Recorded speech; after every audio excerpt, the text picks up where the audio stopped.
Today's podcast is sponsored by Fintool. Still control Fing through SEC filings? There's a better way. Meet Fintool, the ChatGPT for SEC filings and earnings transcripts. Just ask your question, and Fintool pulls the best answer from relevant documents, whether it's a snippet from an earnings call or a key point from a filing. The best part, every answer comes with sources, so you know exactly where the information came from. That's their read, but let me give you a little bit of my experience. I've been really interested in gaming stocks recently, so I was looking at Caesars, and Caesars has been built up through a slew of mergers over the year. I wanted to see their thoughts on how the synergies from these mergers had evolved to kind of judge them on these mergers. Previously, that would have been a half-day project. I need to pull up every earnings call for the past 5 years. I need to go through it, control F for synergies, probably read through it because sometimes they don't say synergies directly. They say like merger benefits or something. And I'd have to go through all of them and see how the thoughts on synergies had evolved. But with Fintool, it only takes 2 seconds. I just say, what did Caesar say about their Eldorado deal synergies? And Fintool gives me a quote and a link to the source. In this case, it points me to Caesar's 2023 proxy that's noted they'd exceeded their stated synergy target. And then if I want to do more, I can ask them some different questions and find out more about how the synergies have evolved over time. Good luck finding that with Control F in just 2 seconds. So look, if you're an analyst or a portfolio manager, try Fintool today at fintool.com and take your research to the next level. That's fintool.com. All right, hello, and welcome to yet another Value Podcast. I'm your host, Andrew Walker. If you like this podcast, it would mean a lot if you could rate, subscribe, review wherever you're watching or listening to it. With me today, I'm happy to have on Simon Kold. Simon is the founder of Kold Investments and the author of On the Hunt. It's On the Hunt, the quest for great investments. I only listed On the Hunt here. On the Hunt for great companies. On the Hunt for great companies. Simon, how's it going? It's going good. Thanks for having me on. I'm a longtime fan of this show, so happy to finally be here. I appreciate the kind words. Appreciate you coming on. Look, having you on to talk about On the Hunt. We'll get there in a second, but before we do that, just quick disclaimer, remind everyone, nothing on this podcast is investing advice. That's always true, but maybe particularly true today because we're going to be talking about Simon's book, On the Hunt. It lists a who's who of all the great companies in the world in there. I don't think I have positions in any of them. I'm not sure if Simon does or not. We can try and disclose when we get there. But just remember, we're talking about the book. We're not here to present financial advice, any of that. Do your own work, do your own diligence, all that sort of stuff. So, Simon, let's quickly dive in. You're on the hunt for great investments. It's 15 chapters going through a bunch of kind of examples of what makes a great company. And then I don't want to call it quite a case study, but an example or 7 of it, just one that comes to mind. You've got the chapter on value capture, which I really want to talk about, but you talk about how different people talk value capture. You use airlines as an example of a poor one. You use luxury as an example of a good one, but that sort of stuff. I want to dive into all the examples, but I'd love to start just, why'd you write the book? What was kind of the purpose of it? Yeah, so I found a note that's 6 years old on my computer a while ago where I already outlined the ideas for this overall framework for empirically evaluating business quality, like this overarching framework. Like you have the Hamilton-Helmer 7 powers framework, which is sort of like for modes, like I wanted to have this whole framework for overall business quality. But I think the idea to start the book really, I started writing the first chapter in January 2023. That was really when the whole book idea came about. I have always had a dream to write a book. In my early 20s, I used to do stand-up comedy in Denmark. Actually, I was on TV and on a national tour and all kind of stuff. But I actually had a failed dream to write a book back then in my 20s that I had to abandon. Some of the stand-up comedy shines through in the book, I would say. There's it's more on the dad joke scale, but there's a lot of dad jokes. Yeah. I mean, unfortunately, I would, if people want to check out the book, I would recommend the physical book, not the audio book. The comedy is the delivery of the comedy. I'm not so happy with that in the audio book, But there will be a link in the show notes if anybody wants to check out the book. But let's go through a few things. The first thing I want to jump out. You have Expeditors International. You've got a commentary there, and you're talking about how Expeditors International, this is on culture, if I remember correctly, company culture, incentivization, all that type of stuff, right? Are you remembering the chapter? Yeah, it's on authenticity of communication as an indicator of management passion. Perfect. So there's the famous Expeditors letter, right? Where he goes through and he's like, look, He's got a lot of stuff in there. One of them is I hosted all the executives at my house. I paid, not the company, which would be very, very rare for a company. But I think the most famous piece of that letter, this is a famous letter. People can look it up. It's from like 2010-ish. I can't remember. The most famous piece is, hey, every part of our company, everyone is incentivized and everything is a profit structure. And that includes our parking lot. Like if you work at the parking lot, you have an incentive structure. Nobody gets to park for free. Everybody pays. You get paid when the parking lot does better. You get a bonus. And he's talking about how the people at the parking lot are just hustling. They collect bonuses. The parking lot never has a "we are full" sign outside. Like they'll take anyone. They're bringing cars in they're trying to not just have the employees park there, but the employees across the street, all that sort of stuff. And that's a very famous example in value investor land. And I think that's interesting because Expeditors did great over the time frame. But when I look at that, I say, hey, if I was an employee there, or let's just use Google as a counter. Google famously gives their employees everything, right? They dry cleaning, lunches, dinners, everything. And I was just kind of thinking about that Expeditors example and thinking of Google. And I was like, look, if I was a Google engineer and all of a sudden the guy at the parking lot was hassling me like for an extra $2, it's distracting me like my engineering time's valuable. It's distracting me from that. It's leaving me pissed off. It's adding time to my day. I was just wondering, like, is that the best way to run a company, to have everyone incentivized in these little fiefdoms? Because it does seem like that would create a lot of tension and that could kind of distract. And, if you're really trying to maximize, if you're at the parking lot and you're trying to maximize the value of the parking lot, that might be great, but the parking lot's value is going to pale in comparison to Google search engine. So I just wanted to have that discussion with you. Yeah, but I don't think that's the point I make. Like the point I make is that I use this snippet from this 8K filing as an example of like very, very authentic management communication where you really feel the person behind it, right? And I have this, I make all these determinants of management passion. And I just thought this was like a really, really great example to show people like, okay, this is someone who totally deviates from the norm, right? No earnings call. They just post this written Q&A with this question about the legend about whether the CEO pays for his own parking or not. And then he basically goes on this wild detour of all this stuff and his opinion about corporate America and so on. And I just thought that was an example that really deserved to be in a book, So I do hear you, but I want to just push on that point because it's one of the things, I think with all these books, like you're on the hunt for great companies, good to great, outsiders, Thorndike's outsiders. Like it's really interesting to study those, but I really get curious about the dichotomies of like what separates in good to great. I think it was Compaq versus, I can't remember, Best Buy or whoever, but that actually eventually went bankrupt as well. But, I just look at the Expeditors example and it's such a famous one because it's such a great letter. But then I look at a lot of the pieces of it and I say, hey, there are a lot of companies where not only would that not work for, it would actually be negative value accrual. And I'm just kind of but I'm not disagreeing with you on that. But I guess my point was the point I made in that section wasn't that you necessarily should have kind of a hustling culture. I mean, that was not the point. The point is just that you should. I mean, I at least look for when you're trying to determine passion, right? Passion of management. There's a range of determinants you look for, which I outline in that chapter. And this authenticity of communication is one of them. Like I also mentioned the example with Masayoshi Son, and I had this example with Ringkøbing Landbobank, this Danish regional bank. It's just 3 different kind of specific examples of communication that totally deviates from the norm as an example of passion, right? Because these people, there's this one thing, there's this willingness to being made fun of by others by deviating from the norm. This is the example with Mr. Rose. This is the example with Masa, and also with this example, maybe to a lesser extent, the example with Ringkøbing Landbobank. But just this, that's what I'm looking for. I'm just looking for the deviations of the norm, when I'm trying to, is there something interesting here?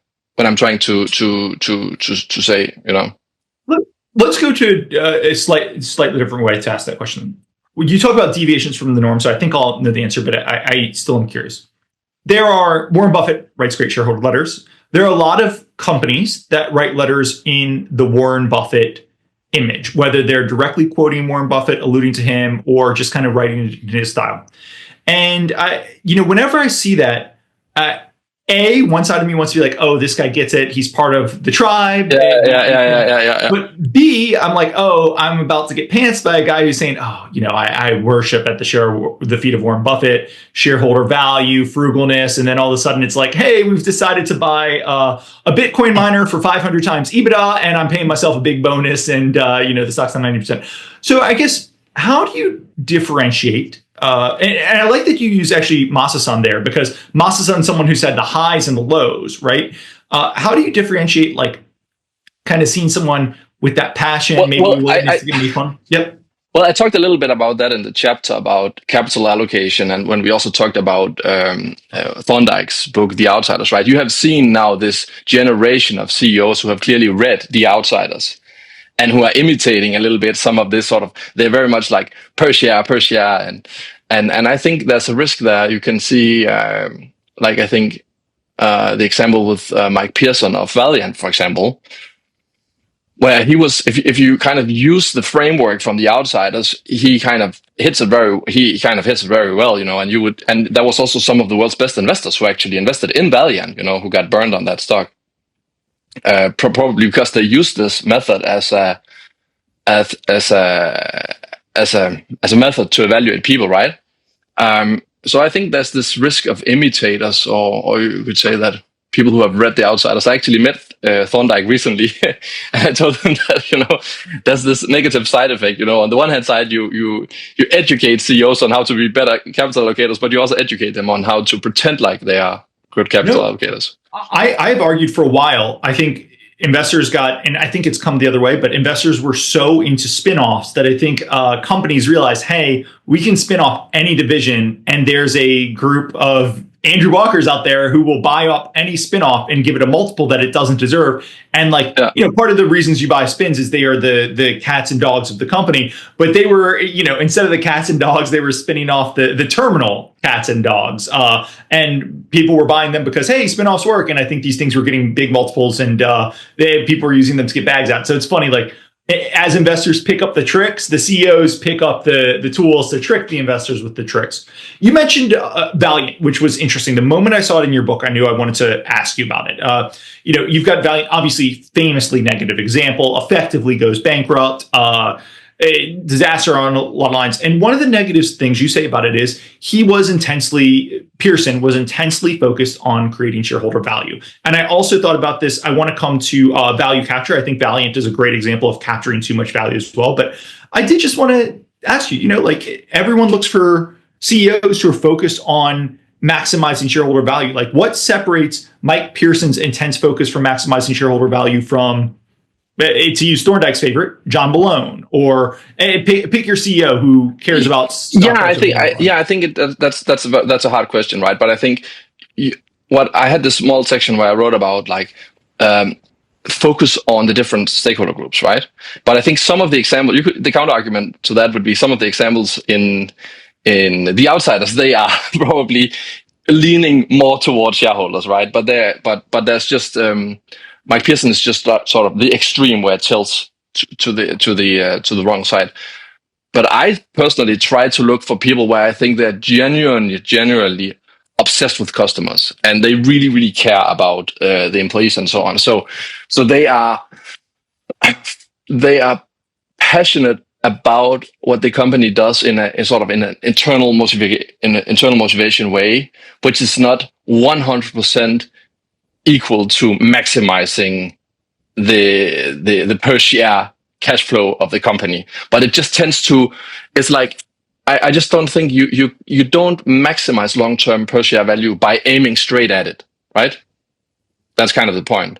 You're not aiming straight at it. You're aiming at creating super good value for your customers, being a good citizen in the world, taking care of your employees, and thinking about rationally how you can maximize shareholder value. And that's how you actually get to it, right? And I think there's some clues you can look out for in the way the management behaves. Go ahead. Why don't you listen? Sorry? Why don't you list some of the clues that you can look out for?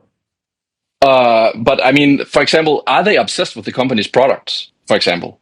are they really, when they talk about the company's products, is it something that you think, are they personally using them? Are they really, really into those products? That's one thing, right? The retention of people of the company. Like the first thing I look at when I look at a company is I of course cannot obtain employee retention data, right? Because that's something I would either have to do more due diligence or I would have to request it or somewhat. But one thing that's really easy is just, I showed this example in the book with Apple where I just showed, okay, how was the management team composed 5 years ago? Just look up the annual report 5 years ago compared to how it is today and just look at the turnover. If people there's a lot of consistency in the people there must be some reason people like to stay there. So that can be kind of a rough proxy of employee retention to start with before you even sort of really spend time on a name. Can I pause you there? Because this is another one that I'm always obsessed with the exceptions to the rule, right? And I guess I noticed when you wrote that, because I think it was like 3 pages after you wrote that, you used the example of Mark Benioff, who for 15 years tried to find his successor over at Salesforce, had multiple people come into the co-CEO role, leave the co-CEO role. And I was just struck by that because Salesforce has been a great organization. Mark Benioff is clearly passionate, but it was just interesting because I think it was actually 3 pages. It might have been a little bit more, but it was like, hey, look at the Apple example as one you listed. And there were a few other where the employee team is there for a really long time. And then 2 pages later, we're talking about Mark Benioff, who's having constant churn at the top. Disney probably doesn't qualify this anymore, but if we had been filming this 4 years ago, we would have looked at Iger and his struggles with succession. And so I just, again, the exceptions that I find interesting. Go ahead. Yeah, so there was this sort of, I think a lot of people, including myself probably, have a sort of a bias towards founders, right? So we have this tendency to equate founders with something that's good. And I think there's a huge, when you generalize from these anecdotes of these winners, there's a huge survivorship bias. And that generalization is probably not very statistically valid, right? So, and then I talked about when you evaluate founders, like some of the stuff specific you could look out for, right? When you evaluate founders. And one thing would be, for example, if I would compare, I think the example I mentioned was comparing the compensation package of Brian Chesky of Airbnb to Mike Benioff. They're both founders, right? So that's one thing. And where Chesky has a very extreme, where he has, RSUs that vest over a very long time, and then they go to charity. And then Benioff, despite owning a massive piece of the company, still gets like a very, very aggressive compensation package. And then the other thing would be that turnover, right? So I think what I did was I showed how the management team was composed at 3 different points in time. And there was like a more or less 100% turnover 2 times, except for some of the other co-founders, right? And then he tried to transition in a co-CEO twice, which failed. But despite that, I mean, if you look at some of the other aspects of passion, I think he scores actually very great with those, right? So it's not easy. It's not very binary, passion, not passionate. I think it's difficult, right? A reminder that today's podcast is sponsored by Fintool.com, the ChatGPT for SEC filings and earnings transcripts. Just ask your question and Fintool will pull the best answer from the relevant documents, whether it's a snippet from an earnings call or a key point from a filing. If you're an analyst or portfolio manager, try Fintool today at Fintool.com and take your research to the next level. That's Fintool.com. Investing is more art than science. And I think one of the things that breaks my brain sometimes is, especially when I read a book like this, where it's about 15 chapters and each one is like kind of the things you look for. As I've said, you list the rule and then I'm like, but the exception to the rule is over here, and it's one of the things that breaks my brain. Let me just wrap it. Oh, one more thing that I thought, I want to do value capture because I thought that was the most interesting thing, but just a few more random things before we get there. You gave the example of project IRRs versus buybacks. And if you remember the specific story you give, you can give it, but I can give it if you don't. Do you remember the story you give? Yeah, what do you mean, the specific story of my meeting with the company? Yes. Yeah, I don't want to say which company it is, like it's anonymized, but no, it was just like I had a meeting with the chairman of a listed company where like it was clearly valued very low and we were pushing for like a buyback. And they had just put out, I think it was a 3-year plan where it was very easy to do the math. It was like super easy to do the math. Like if they hit those 3-year targets and you assumed like some low multiple, I think it was 12 times or something I used in the example. I made sort of a slide and then I said, okay, so what would be the per share value if you did, they were overcapitalized, like if you did buybacks now and if you didn't, and kind of show the delta. But before presenting this to him, I asked him like, what was the hurdle rate for new investments? and he had some number that like kind of very, very, it was 8%. yeah, like 8%. The cost of capital was 8%, and then they had some additional premium depending on the risk. And I just thought it's funny to then first ask him this and then present him this, saying, "Hey, wait a minute, if you bought back your shares, I think you could make an incremental 25% IRR on that capital you bought back." And I could just see that the idea had just totally not occurred to him.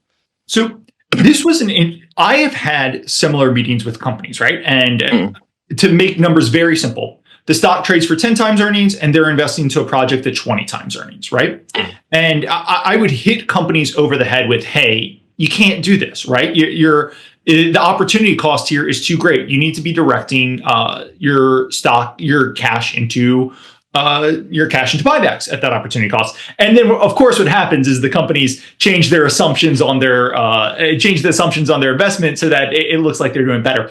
But I had one CEO who told me, "Hey, Andrew, that sounds great, right? But if we start buying back our shares, yes, we agree." We would be buying, and I'm just using my hypothetical numbers, we'd be buying back stock at 10 and we'd be investing at 20. We agree with you. But here's the issue. Our stock last year traded for 30x. This year's trading for 10x. If we stop the capital allocation on the growth side and we buy back stock, then we stop that. We are cutting out growth for not just now, but for the next 3 years, right? Because we probably have to fire the people, or we have to empty the warehouse. We have to idle it. Like, it takes a while for these things to build, and the investment to build, let's say it was a new house, or a new apartment building. It takes 5 years to build the apartment building. So we stop now. It's not like we can turn it back on in 6 months when our stock's at 30. So we have to weigh, hey, a share buyback right now, if we allocate that capital, we have to stop everything else.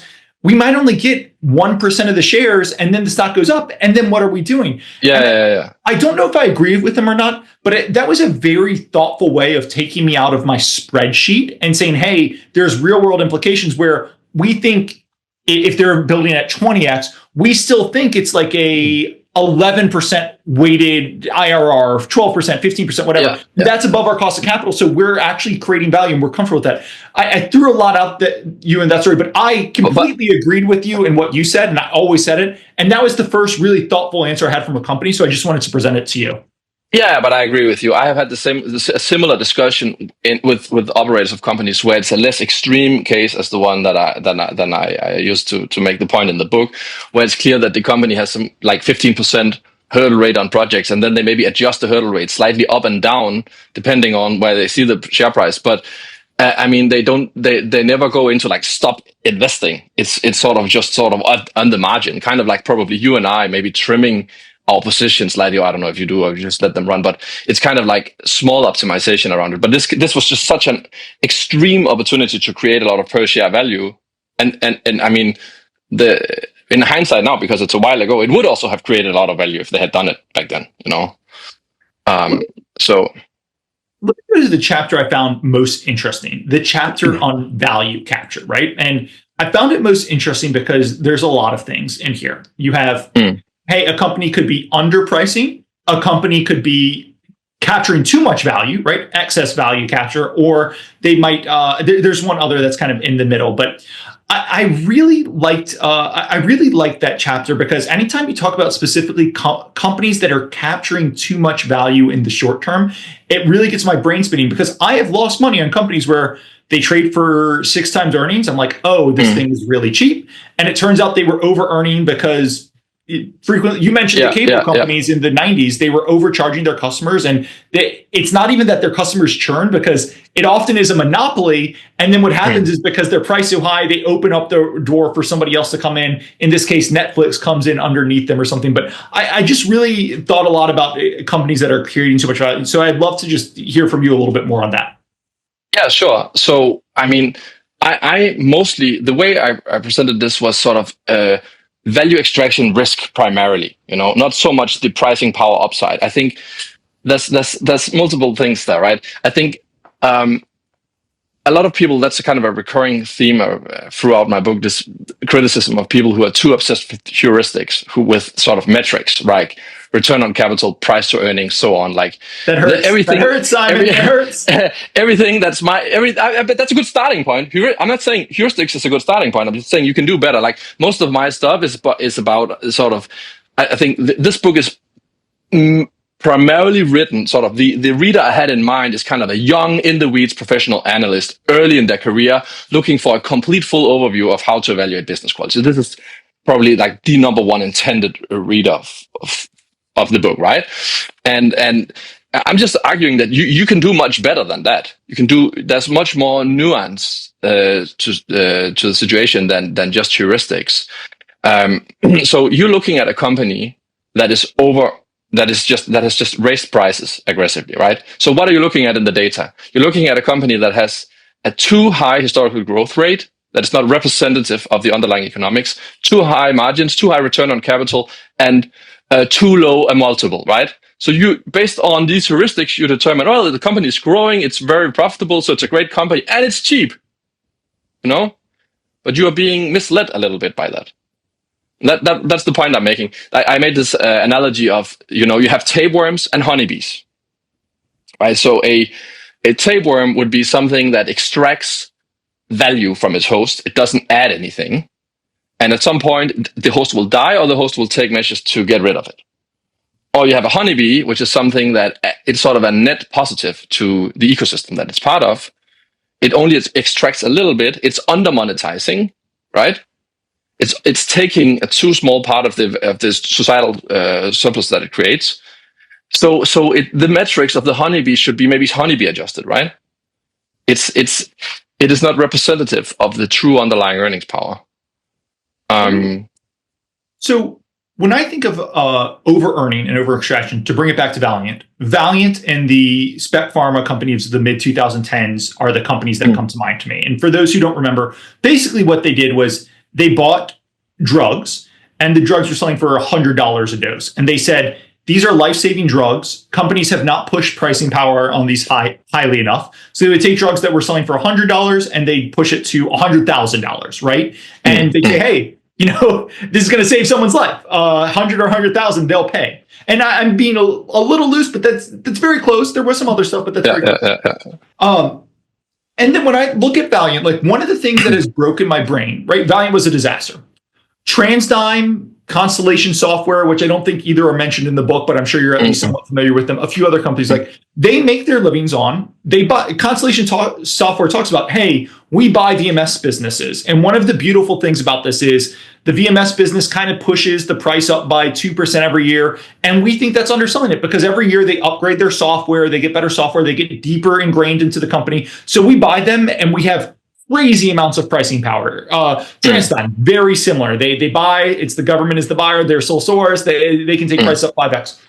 And I look at those two, and one thing that's always working on my brain is like, why is what they're doing not over extracting value? Like, it doesn't seem like they're being a honeybee, but they've been great.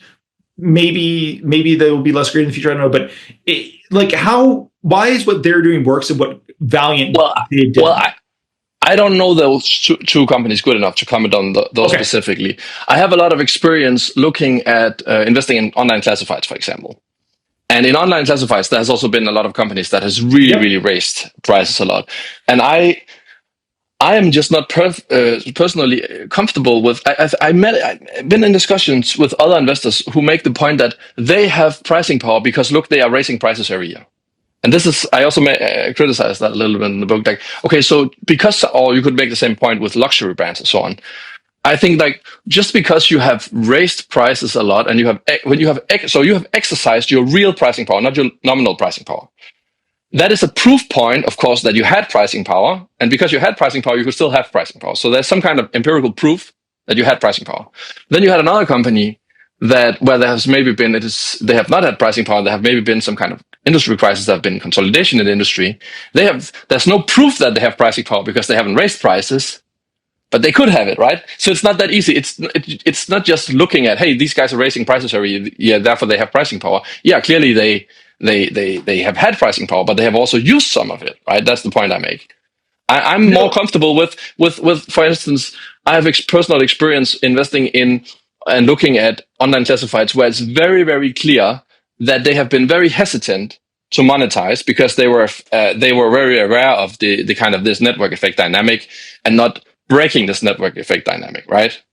Where in more recent years, I think it has become just the norm for online classifieds to just raise prices a lot, and I have become less interested in that area compared to maybe 5 years ago when I was really, really into that area, you know. Another one that you mentioned, and you clearly know this because you mentioned both in your book. Airlines is an example of things that create tons of excess value, but for a variety of reasons, Warren Buffett famously says, don't invest in airlines. Then in 2018, he does. But for a variety of reasons, airlines create crazy amounts of value for everyone but themselves, basically, right? And I think you don't connect the two, but you do make the points like, that's very similar to railroads for 80 years until kind of the mid 2000s. And then Buffett realizes, hey, they've consolidated down.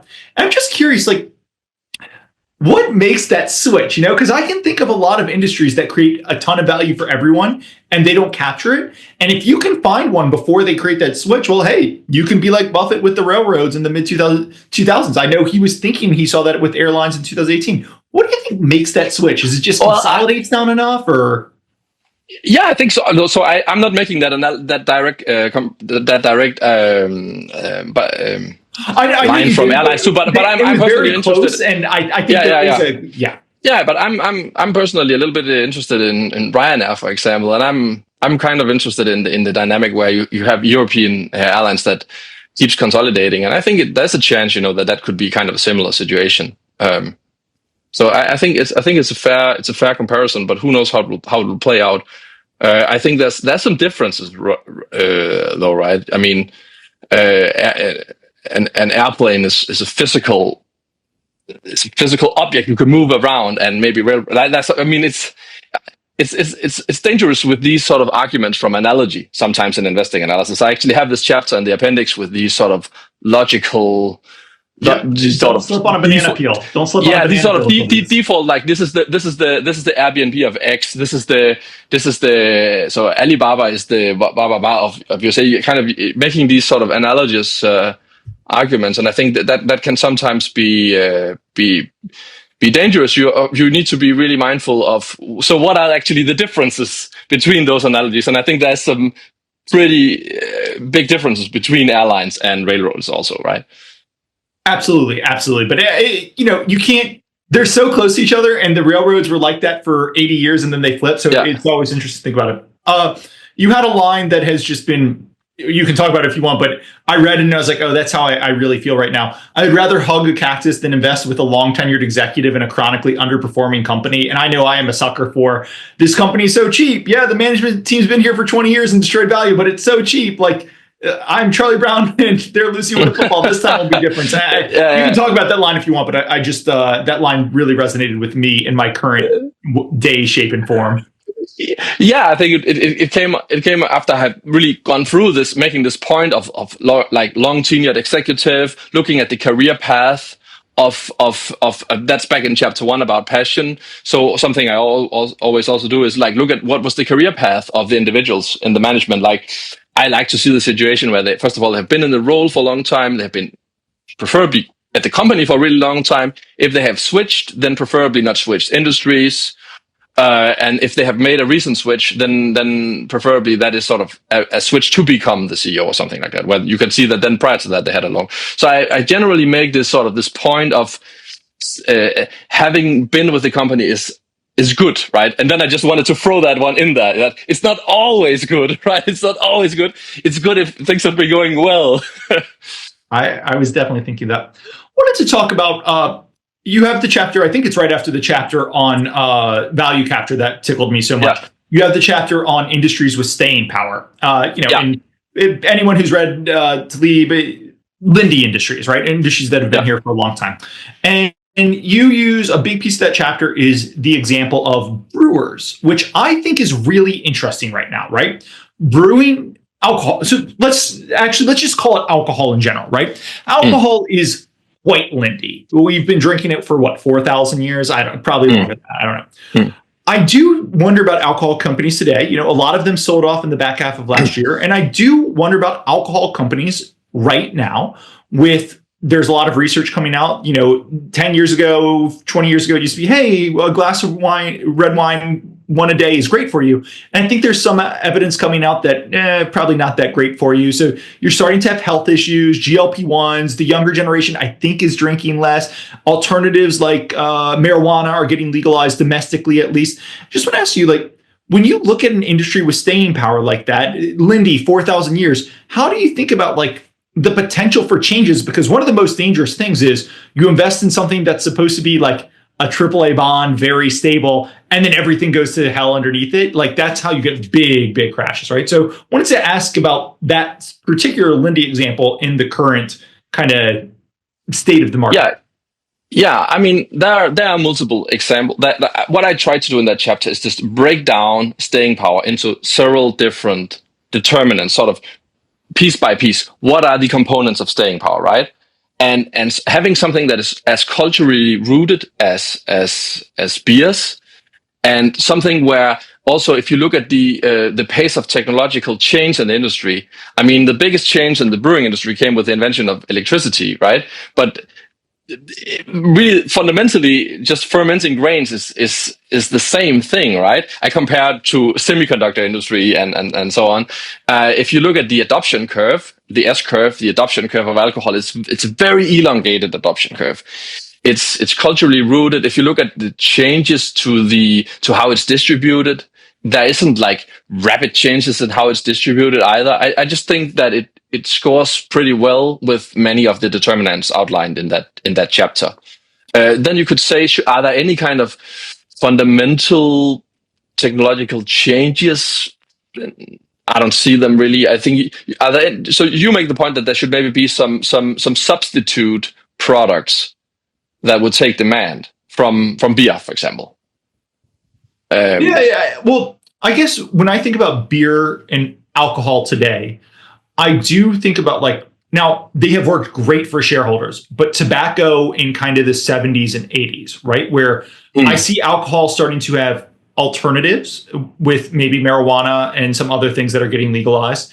I see 10 years ago, nobody really thought about the health risks except for if you were like drinking a ton and of course drinking and driving. Whereas today, I think people are starting to say, I know I don't drink anymore. No judgment to people who do. I used to drink all the time. But, I know you're seeing increasing amounts of people who don't drink for a variety of reasons. And I just look at that and I wonder, hey, is there a chance that 15 years from now, if you and I had been having this conversation 50 years ago, and there was Zoom, your background would be filled with smoke, right? Like you would have been smoking cigarettes the entire time, almost certainly. If we're having the conversation 20 years from now, I wonder if there's a chance for like, hey, today I would tell you 1 in 30 of my friends smoke at most. I wonder if 30 years from now, I'm like, hey, right now, 8 out of 10 of my friends drink at least casually. Maybe 30 years from now, I'm saying, hey, 2 out of 10 of my friends do, Yeah, I think that's the point though, but the point I made in the book is not necessarily that beers for sure will be around for 100 years, but I just use it as an example to show, to show it compared to the technological change compared to semiconductors to make this sort of very high contrast comparison. I also showed the S curve of in-ground pools. And I think I compared the S-curve of elevators to MIDI ringtones and so on. You compared it's the piano keys from the 90s. I love that, But I have a different chapter on long-term predictability where I talked about this, a little bit the point you're making with something that has sort of a negative, where it has objective harm. And this is the point you're making, right? That if something has objective harm, then all else equal, it is less predictable in the really long term, because you could make the case that something else would substitute it that didn't have that harm, right? And that's the point you're making here. But I just still think that if you I'm not saying that necessarily arriving at a conclusion, but I'm just saying that if you use the framework presented for staying power in my book, then brewers score very, very high. No, I completely agree. I'm just thinking like, brewers and probably soft drinks are the two. Are like, hey, I could imagine like for years this has been the you buy them, you sleep well at night type of investments, and I could imagine a few different worlds where that changes. Last question I want to ask: you talk about Costco a few times in the book. And Costco, they hit into the pricing power. They hit into the Nick Sleep, shared economies, scaled economies shared, or whatever. They hit into a lot of the places you're mentioning. And there's one particular aspect of Costco that I find fascinating. And that's the Kirkland brand. And this is not in the book, though you do mention the Kirkland brand in the book, but it's not in the book. But I am curious, why do you think the Kirkland store brand works so much better, to my mind, than any other kind of house brand, than any other house brand does? I don't know. I don't know Costco well enough to. I don't think I don't know Costco better than you.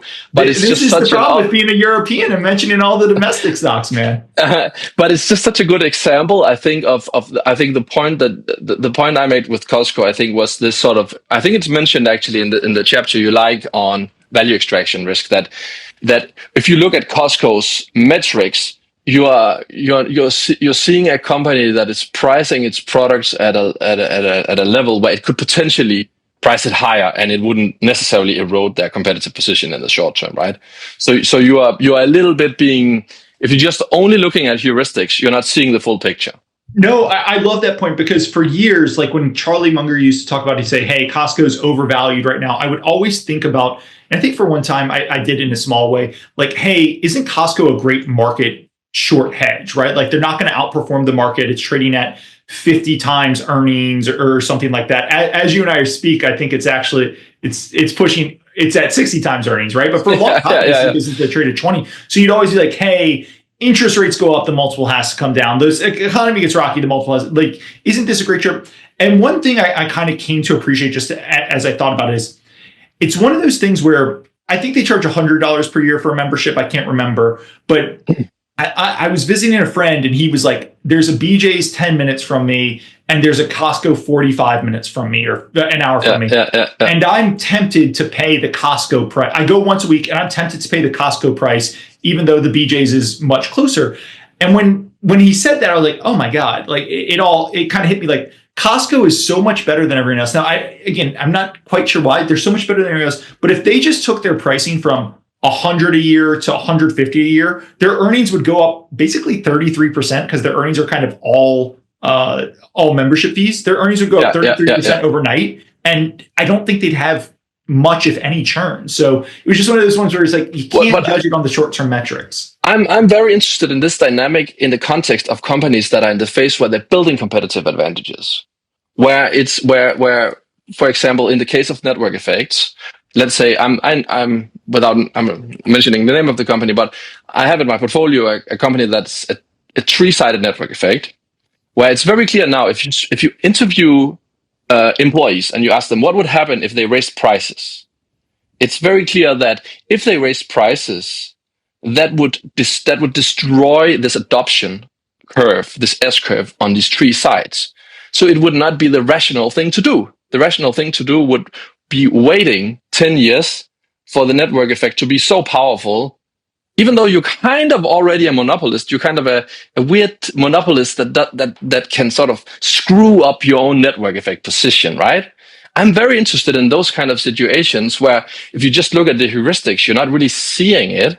You're just thinking, is this company really that great? It's like, but if the adoption curve will continue on these three sides, then suddenly, boom, there will be a lot of pricing power.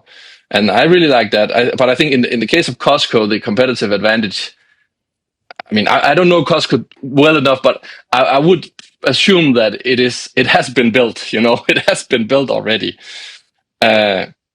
No, all great points. And you do have you had some interesting things from the early 1900s with the AT&T telephone example and the network effects in there, which are very obvious when you read them, but you had some quotes in there which I'd never heard before, which I thought were really cool for both thinking about the network effects and thinking about the early day network effects of the telephone. Yeah, you can go online. It was actually pretty hard to pick the quotes to use because there were so many great ones. You can go online and find these early AT&T chairman's letter from the early 1900s. There's a lot of great points on network effects.